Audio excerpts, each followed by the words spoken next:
Hello বন্ধুরা, recipe with রিনা রান্নাঘরে নমস্কার।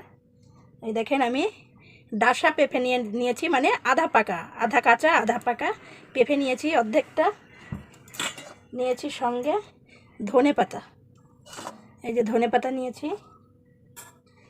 আঁটি ছাড়ানো তেঁতুল, কাঁচা লঙ্কা,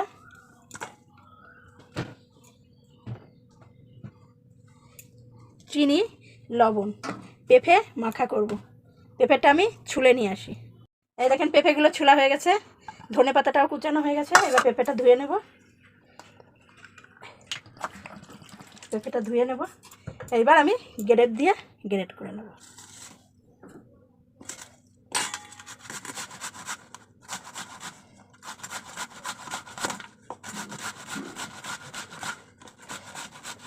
দেখেন এইভাবে আমি সম্পূর্ণ গ্রেট করে নেব। গ্রেটটা করে, এই যে পেঁপেটা প্রায় গ্রেট হয়ে গেছে, এই দেখেন।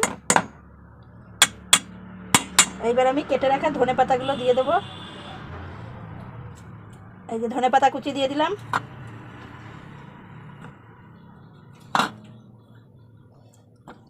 এবার আমি কাঁচা লঙ্কাটা টিপে দেব, মেখে নেব।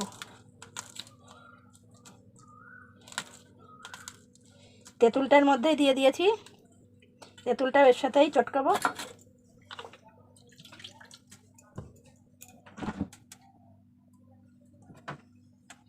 এক চামচ কাসন্দ দেব।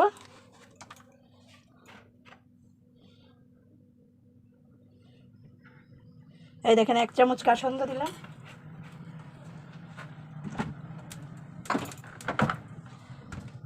স্বাদ মতো লবণ দেব।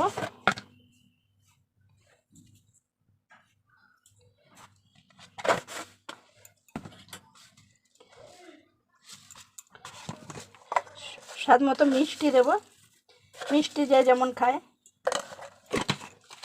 এবার এটা ভালো করে হাত দিয়ে মেখে নেব। না মাখলে তেঁতুলটা হবে না, পুরনো তেঁতুল তো। আঁটি ছাড়িয়ে কোটো ভরে রেখে দিই।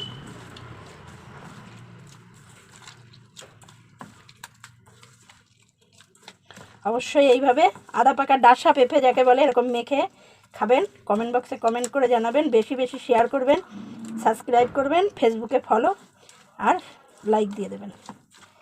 দেখি কেমন হলো, অবশ্যই করে খাবেন, দারুণ। এভাবে পেঁপে মাখা করে খাবেন, খুব সুন্দর, খুব সুন্দর।